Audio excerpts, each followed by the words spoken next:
Hello, welcome to the Lisa Loves Stitch and Floss Tube. This is Stitch Mania day 19 and I had a brief break yesterday because I went to the doctor's, when was it? Friday afternoon. My foot was killing me. Apparently I've got tendonitis in the top of the foot, and then I whinged about the white hot sensation I've got in my left foot under the arch, and that's my plantar fasciitis acting up. And then I've got tennis elbow as well as my hand where I fell off my bike last year. I dislocated it by pulling this finger out and in again in the socket when I fell, so it went back in its socket, but it really hurt in there. And then the other week when I had a flare up of my joint pain for arthritis, all that was like excruciating again, like I just fell off the bike again. So it's been playing up today because I went shopping for some clothes for my nan's birthday, and holding the coat hangers, that's all it took. It hurt my hand. So anyway, I want to say, if you've been on my Instagram feed, you would have seen that I had a finish. So I finished the old white farmhouse sampler, and this is it. So I've just got it pinned to a board. Oh gosh, it's gone all wonky again. Typical. I did have it ironed, but then I had it folded up into my project bag. I'll re-iron it again before I take it to get framed. But I just wanted you to be able to see. Oh gosh, it's all going to pot.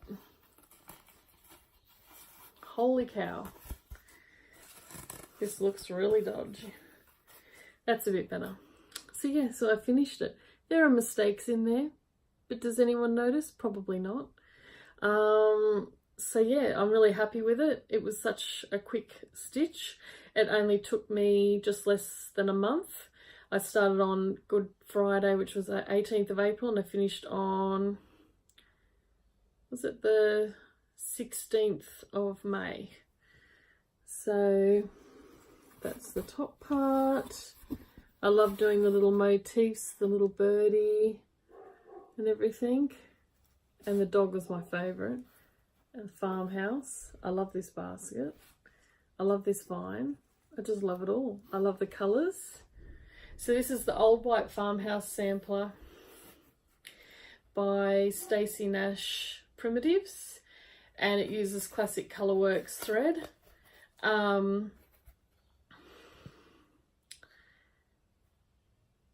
Eggshell, onion skin, desert mesquite, polywog,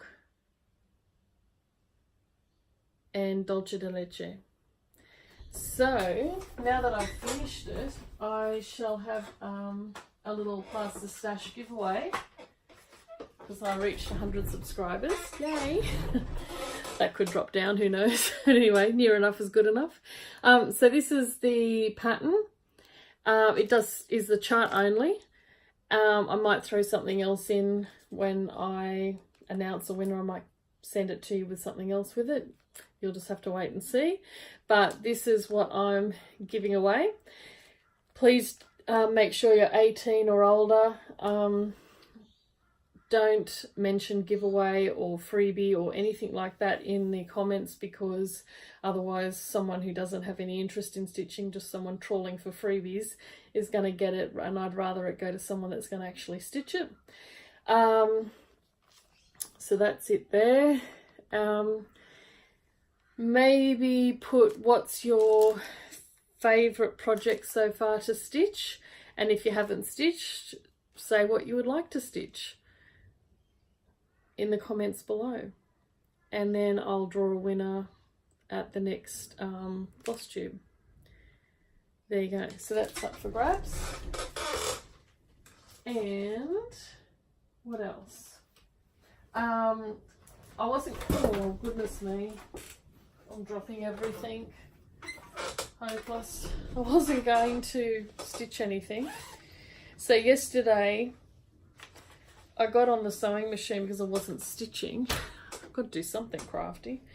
And I had this vintage reproduction fabric, which is just pretty. It's so pretty with the yellows and the blue. Well, it looks blue here, but it's actually green. It's actually green. I don't know if you can see it back there is more green. There you go. So it's green and yellow. It does have some little blue flowers in it, or tealy colour. Yeah, teal colour. It's very pretty. So I decided, I noticed a few people making themselves parking mats for their thread.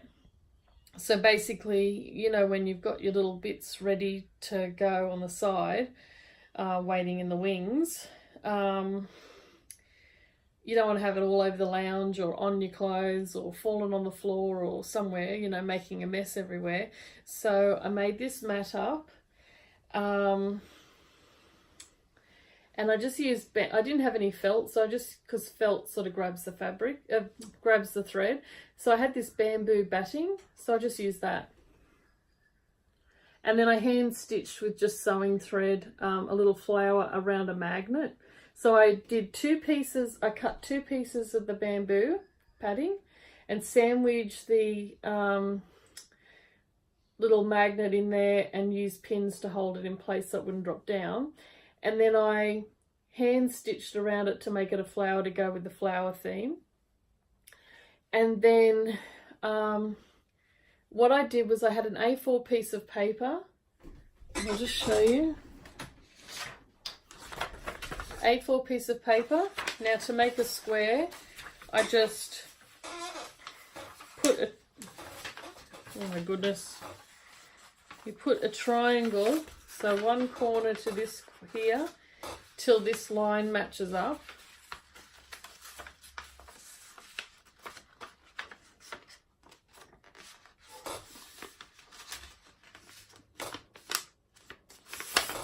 Like that. Then you fold that on it back on itself to that line and tear that off.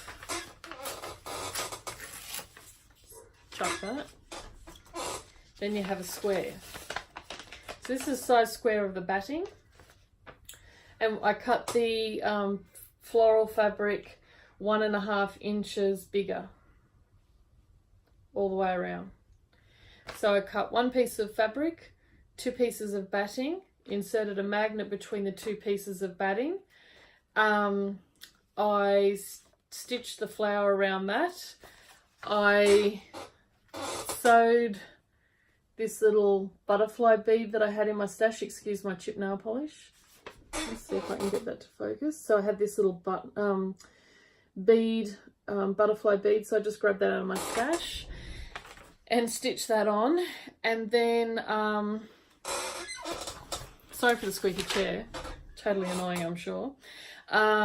Then I got, before I put this fabric on, I stitched around the edge this lace. I had spare lace, so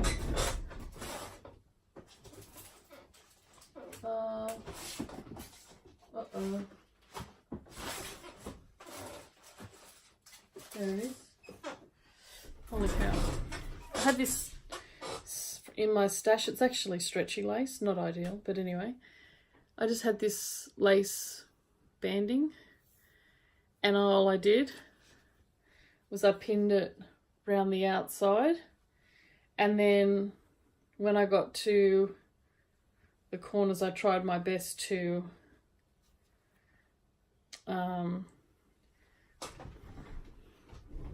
see if I can do this backwards. I tried my best to sort of fold it in on itself and on each of the corners, and then I stitched it around the 2 pieces of batting first, and then I laid the batting down on the back side of the fabric, so the non-print side of the fabric, of the floral fabric, and then I folded it in half around the edge and then in half again, and then I just tried to miter the corners, and then I just stitched just round the very edge of that all the way around And that's it. And you can see, look, my thread's hanging off there. It's not falling. It's not going anywhere. That's my DMC. So yeah, you can just park your threads. And then obviously I've got the needle minder in there. And then that just holds. I haven't got a super strong magnet, but it's strong enough to hold that. If I had a stronger one, it would hold my scissors as well. But this one, this is all I had handy. I didn't have time to go to the shops. And when inspiration hits, you just want to do it. So that's it. So you can make that at home easy peasy. So just make a square out of A4 paper, add a 1.5 inch for the floral bit or the print fabric that you're going to put on the back. And just cut 2 pieces of batting using this. And then decorate it how you want. Like if you want to add lace or beads, like oops, goodness me, dropping everything. So, do you like my pin cushion retro chair? So I just went and gathered some stuff. I've got shed loads of beads downstairs, but that's good. I just lost some. So I have these teeny tiny, I don't know if you can see, little flowers. There's another butterfly. Little coloured flowers. I even have this wannabe mother of pearl flower seashell-y thingy. I had this big butterfly, but I decided not to use it. So anything like little florally buttons, just whatever you got. I know most of us have something in our stash usually. So yeah, so have a go at that. It's really fun to stitch up, and you can use, it doesn't use much fabric at all. So if you just had a fat quarter or even part of a fat quarter, you could easily do that or make it smaller. Some people I've seen have made it like a coffee cup mat size, and it just sits next to me on the lounge or on the table next to my chair, and I just put my stuff on it. So I found it really good. I've been using it today. So my project today, where is it? You're going to kill me by the end of this with this squeaky chair. Squeak, squeak. So I started today, but I can't do much on it because my hand's sore and my arm's sore, is the Stitcher by Homespun Elegance. And it's all in browns, which is okay, but I wanted to make it a bit personalised. So the lady here, I decided to make the hair a bit gingery, like mine, and then I decided a pale blue dress would suit. And then the little kitty cat there, I'm making grey like pearl. So yeah, and it has a little bit of satin stitch in it. And then I got these cute, which I've shown before, because it didn't come with the called for buttons and beads, the little embellishments. So I just found these at Spotlight stores. It's like punk, steampunk thimble and thread thing and a pair of scissors, and that's so I can embellish it when I finish. So that's that. So the blue, let me see, holy cow, too many bags, man. So I changed some of the colours up, and don't ask me for what specifically, but I'll show you what I've used so far. So I used one strand of 610, which is supposed to be the main colour, is this DMC 610 light brown. And that was supposed to be the hair, the dress, the letters and that. And I'm like, that's a bit boring. I don't mind doing the background stuff in brown, but I wanted to add a bit of colour. I can't just have brown. So I decided to add one thread of 610 and one thread of 920 DMC orange to make the red hair. And then I used, it was calling for one strand of 610 for the face. I don't have a tan face. So I just did this 739. It was like an off-white.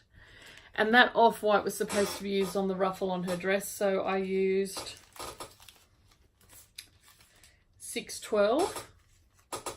It looks like onion skin from Classic Colourworks, but it's just DMC. That's it there. So I just did that for the ruffle on her dress. And her dress I'm doing in this pale blue, which is DMC 168. Just that one there. And then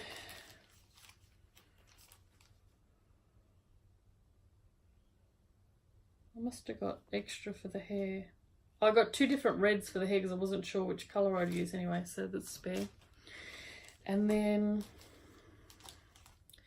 the fabric I'm using's R&R Reproductions Old Town Blend 32 count, 13 by 17 inches, which I bought through Motifs by Hand. They're on Etsy. Excellent service. Okay, so good thing I wrote this stuff on the bags.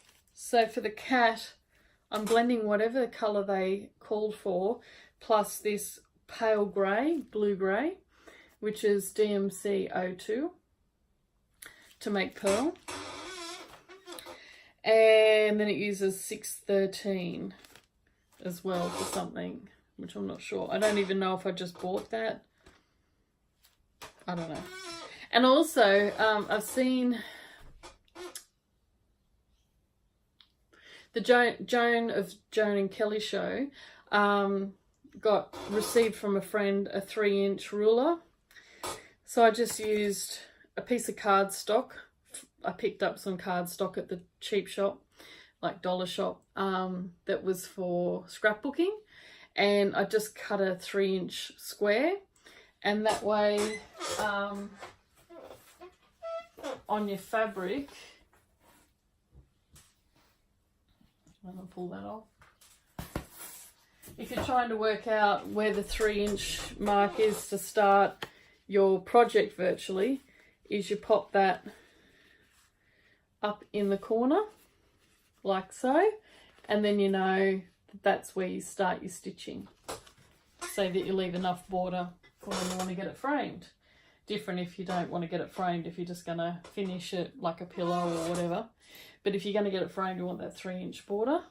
Otherwise you'll make the framer unhappy, or they might charge you more for the trouble.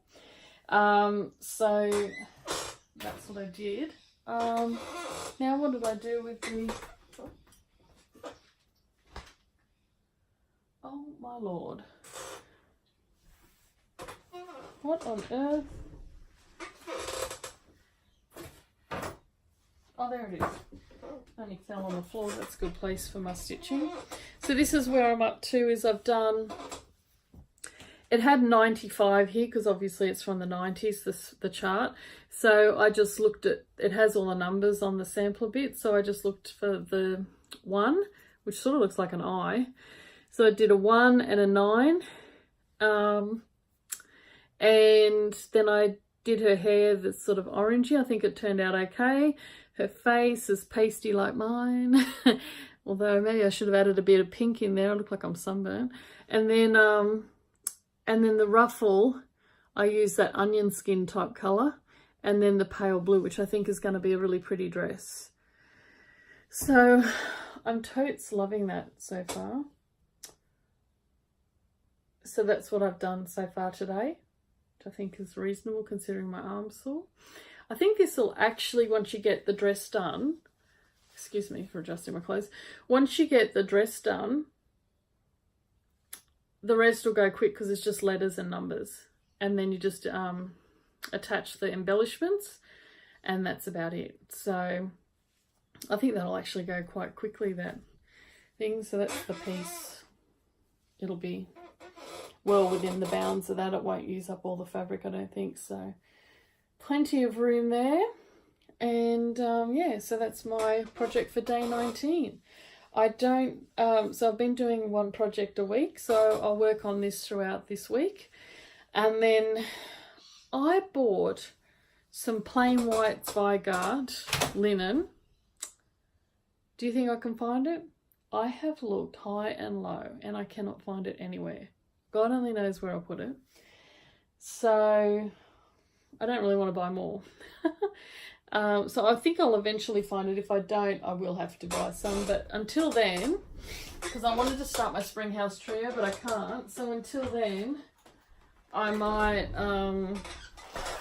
do these, work on this little small for the last week, which is Little House Needlework Sweet Shop. I'll take it out of the packet so you can see it better. I started this when I first bought my first proper stitching last year. Previous to that, I'd only done bookmarks and things. And that's it there. Isn't it adorable? I just love it. I mean, I love Christmas, but gosh, this is just so cute. I don't know why I haven't finished it, because it won't take long at all. So this was my first attempt at stitching on, and I was stitching in hand on linen. I'd never stitched with linen before in my life. And I got this from a Stitch in Time in Sandy Bay, and I'm using the called for colours, which is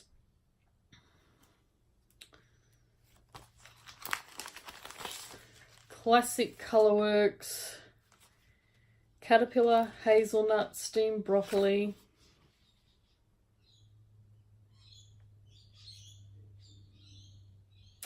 and it also uses DMC 433 medium brown, 644 beige grey medium, 3777 terracotta dark, 3830 terracotta medium, and ecru. So this is where I got up to last year, which was about this time. I think it was like August when we went to Tasmania, and then I went to a Stitch in Time. That was my first needlework shop in decades. And I went there, and it was so lovely. Like, it's the tiniest little shop below street level. If you ever go to Hobart, if you go to Sandy Bay, which is not far from the university there, it's on the main street, and you won't see it. There's a blue building, brick building, and it's just below street level. You go down, it's the tiniest little shop, but absolutely packed with stuff, with goodies, and it had an open fireplace in there. Oh my gosh, it was beautiful. It was so cozy, it was wintry, and it was just lovely. Really recommend visiting that shop.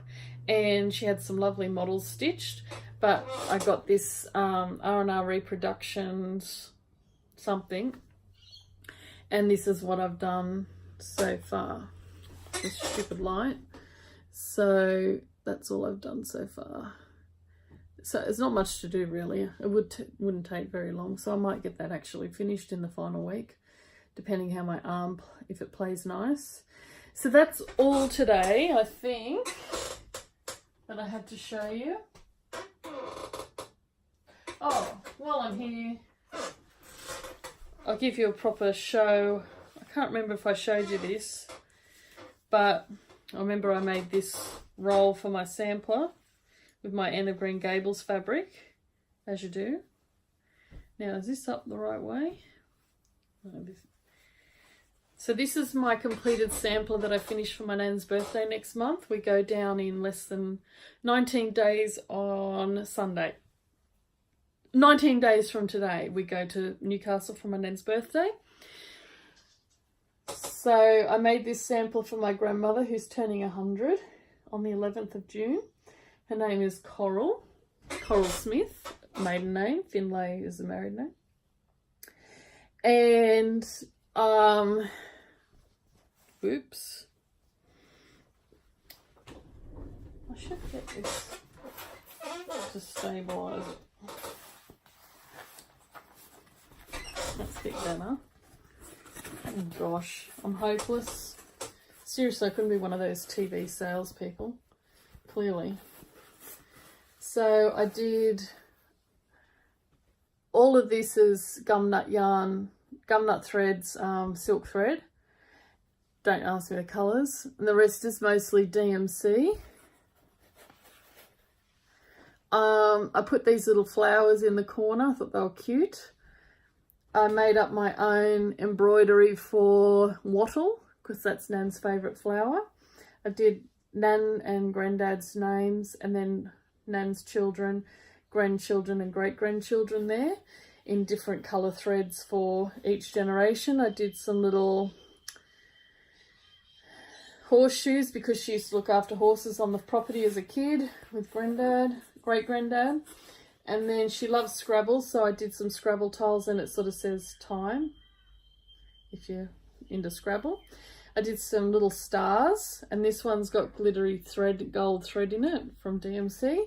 I did this beautiful sea, florally sea for Coral. She used to love climbing in the fruit trees when they come home from school, when her and her siblings were young, and they'd grab a knife from the kitchen, climb the trees and eat apricots, because great-granddad had lots of fruit trees. She lived in Melbourne for a time and used to like to go to the beach, so I did the beach huts at Brighton from Melbourne. There's a little wise owl there, because at 100 you must be wise. Some pretty flowers. The harbour bridge was being built during her lifetime, so I put that half built there. And then we found out with her ancestry DNA test recently that she's mostly Irish compared to the rest of us. So I found this little pattern online to do these little shamrocks. So I did that, and she used to love playing tennis. Tennis was a big thing up in the country where she grew up in Boggabri. And so I did tennis, and she loves watching the tennis on TV. And actually, that's like not even attached except at the sides, so that it looks like proper netting, and the little tennis ball. And then Nan grew up in Boggabri, which is a country town in northwestern New South Wales. And so I found this sampler, and I used this motif from the bottom of it to represent where she grew up. So in the countryside, so there's some cockatoos flying in the distance, the windmill, the little farm fence, and lots of gum trees. Yeah, and I've put 2019 there, but I have to come back. The last thing I have to do is put my name there, and that's it. And then it's officially finished. Oh, and I forgot, I did this cute bird. Like, how cute is this little sandbird? Because she lives in Newcastle, which is a harbour town, and she loves the beach. So that's that there. I love stitching that. That was just so cute. So that's my sample that I finished before my Stitch Mania started. So yeah, I decided not to put a border on the upper part and just leave it as is. So I'm going to leave it like this for Nan's birthday. And she's blind, so I'm going to let her have it for a couple of days to put under her computer screen and look at it in detail. And then before I leave Newcastle, I'll put it into the framers to get framed. And then my mum will pick it up from there and deliver it to my Nan. And she can have it on the mantle or somewhere in the house. And that'll be really nice. I'm going to try and see if I can afford to get museum glass, and that way it'll be like protected but also anti-reflective, hopefully. So make it easier for Nan to see it still if she wants to look at it. And yeah, and then eventually, you know, all things happen like that when you're 100, you're in bonus time, but eventually I'll get that back and I'll have that in my home to think of my Nan and her amazing achievement of reaching 100. So yeah, so that's that. This weekend we went to Toowoomba yesterday, which is about 130 kilometres west from Brisbane, and you have to go up the dividing range, which goes way down through into New South Wales, and it's a big mountain range. Anyway, you have to go right up high up the mountain. So we stopped along the way at a place called Spring Bluff, which is this little antique railway station where it's not in use anymore, except they have the steam train come every now and then for special events. And the Toowoomba has a festival of flowers in September. I really recommend going to see it. And so all of the little plants were in the beds growing ready for September, and then it's just like full bloom. The train station is the prettiest train station you'll ever see when it's in full bloom. All the flower beds are just pretty. Yeah, so no flowers this time, of course, but we could see all the little plants there coming up. And then we drove up to Toowoomba, and what did we do? We just went to Picnic Point up the top, where when you're coming up the hill you can see this massive big tall flagpole, and that's where we went up the top there. And it's sort of like the Blue Mountains of Queensland. And you go up the top there and there's this big lookout, and it's just stunning. Like, and the weather was so perfect, sunny, lovely. We were able to see like right across the state. It was just amazing.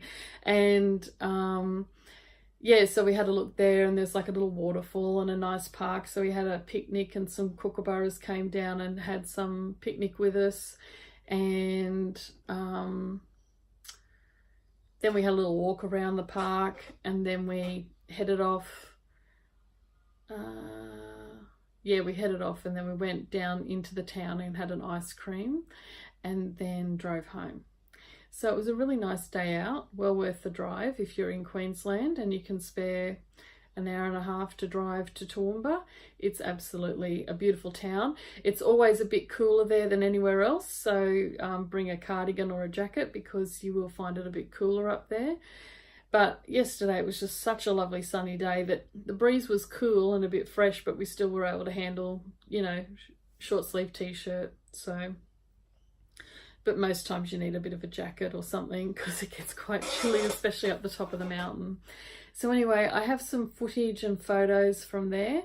Oh, that's what we did. We visited the Cobb and Co Museum. Yes, that's in town. And I was really pleased because I thought we'd miss out on it because it was at Toowoomba. But they're having, in their museum, is an exhibit on the bush mechanics. Now, if you're not familiar with the bush mechanics, these Aboriginal guys from out in the outback, they take cars you would assume are ready for the scrap heap that will never go, and they get them going, and they drive across the desert with them, and then they have all these cool tips and tricks for getting the car going. So your tyre gets shredded and flattened. No worries, if it's shredded, you take out the tube, get some Spinifex grass and pack it full of Spinifex, and then put the tyre back on. No worries, off you go. Instead of air, you put Spinifex. But it works.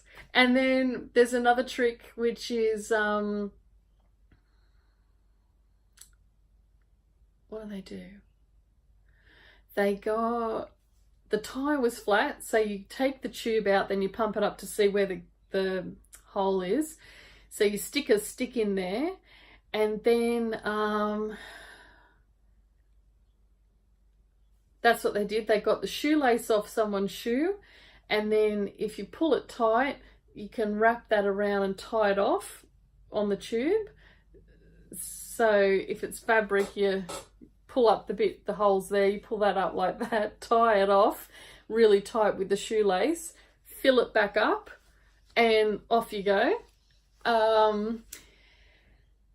What else? Anyway, they've got all these tricks. And they have a little video, which I took some video of their video, which is really cute. But if you want to see more, go onto YouTube, type in bush mechanics, and see what comes up. It was a series on ABC, and it's just hilarious. I'm in awe of these guys and how clever they are at manipulating these cars to get every last whatever meter out of it when get it going, and instead of scrapping it, like you just wouldn't even get in the car, you'd be like, nah, that's for the scrap heap. But no, they get it going and off they go, and it's just really funny, the camaraderie between them all. But I will warn you, if you are Aboriginal or Torres Strait Islander, the images contain people who are now deceased, so just a warning.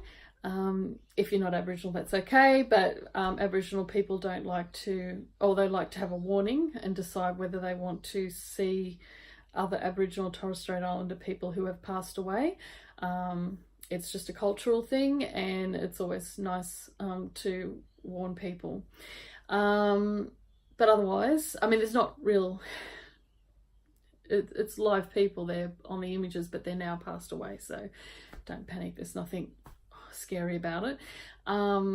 Yeah, so have a look at that, enjoy the footage. The Cobb and Co Museum was brilliant.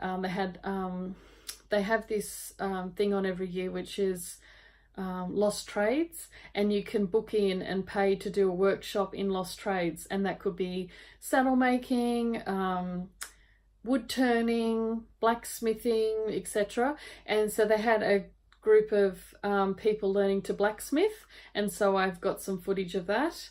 And what else? Oh, in the Cobb and Co Museum we saw all the Cobb and Co carriages and the passenger carriages and all the different types of carriages that were used around Queensland and New South Wales back in the 1800s. And I found it significant to me because my family originally had a inn called the Rock Inn at Gins Leap near Boggabri, and they were the Cobb and Co stop. So the Cobb and Co would come and pick up passengers or drop passengers off, and obviously bring mail or whatnot, and so they ran the inn there. So that's quite significant for my family, and I found it really interesting to see the original carriages. And they say they can fit 14 people in there. I'm like, how the hell would you fit 14 people in there? They must have been hanging off the sides, which would be a really rough ride through the bush, but anyway, would have been a sight to see. And yeah, so anyway, so enjoy all the photos and the footage, and I'll catch you next time. Bye.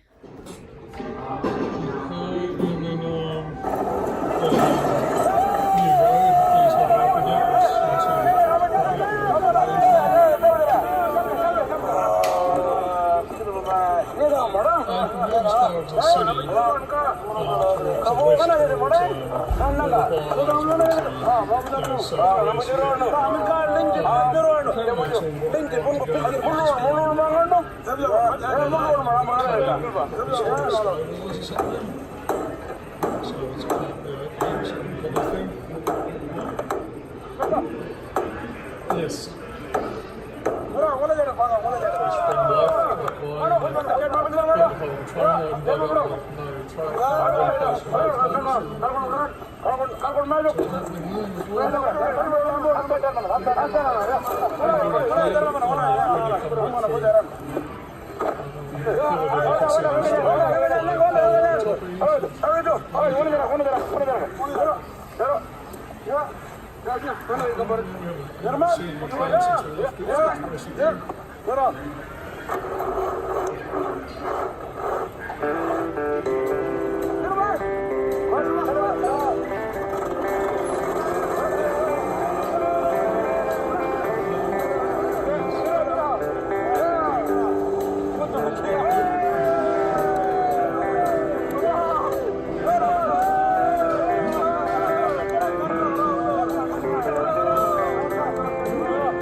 carriage would have a capacity of 14 passengers. I don't know where you would stick 14 passengers, but there you go. They must have all sat on the roof and hung off the sides. That'd be a rough ride. My family used to run an inn where all the Cobb and Co's stopped up at Gin's Leap near Boggabri back in the day. It's called the Rock Inn.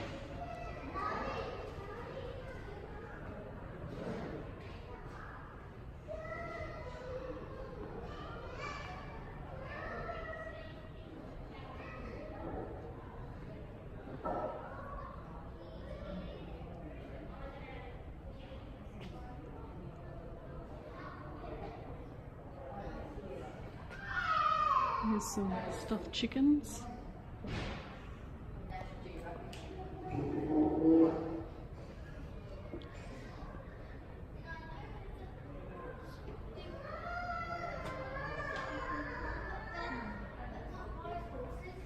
Hello, the cuties.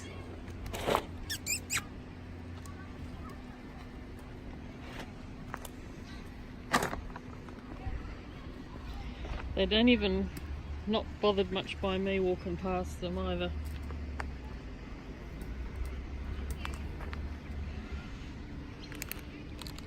Hello. Hello. Aren't you beautiful? Yeah, very friendly. Till you rip something out of my hand.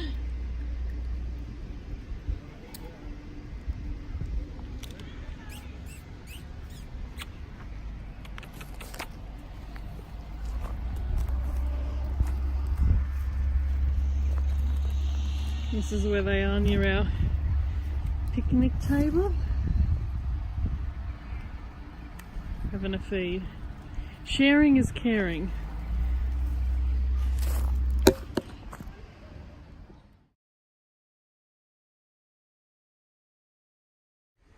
This is the view from the park where we just had a barbecue. We're right up the top. As I said before, 600 metres above sea level. And you can just see right across the state of Queensland. Just beautiful. So, and then there's Wayne. And then there's the Australian flag blowing in the breeze up there. It's quite windy now. And even though it's normally really cold here, oh look, they're having a wedding here soon. They got like a red carpet and a little aisle. Cute. And then they have a park here, and then they've got a restaurant and gelati shop and stuff like that. But yeah, just stunning views. Beautiful.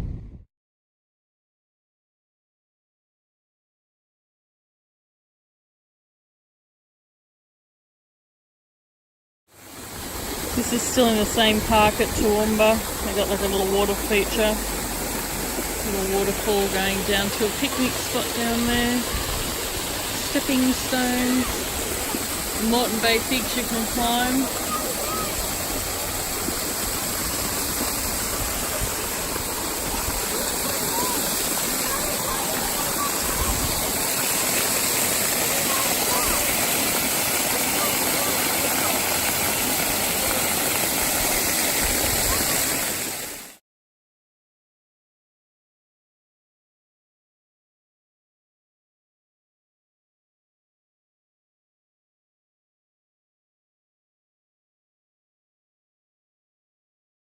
I wonder if the wedding started up there. Don't know.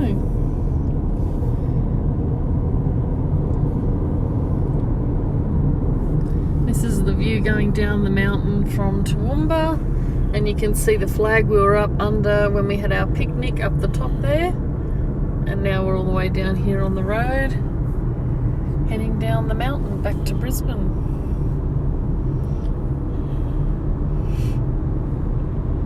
I used to have to travel here all the time when I was working out at Dalby back in the day, doing FIFO work. And we've got a cattle truck. Poor cattle.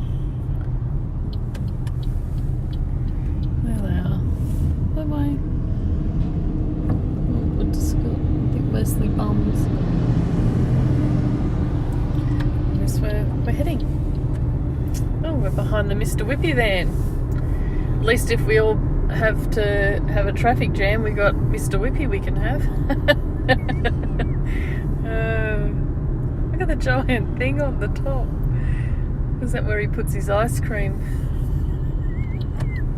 It's like a giant cone on the top of the Mr. Whippy bus. Oh, it's a bus. It's huge. Oh, my ears are popping.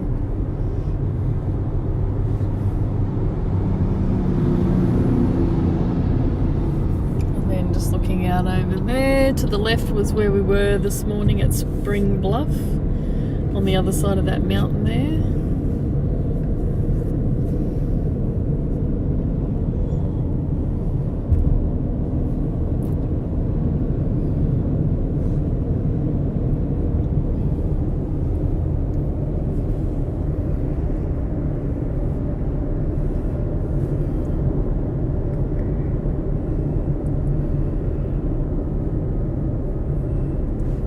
I think that's the end of the good views.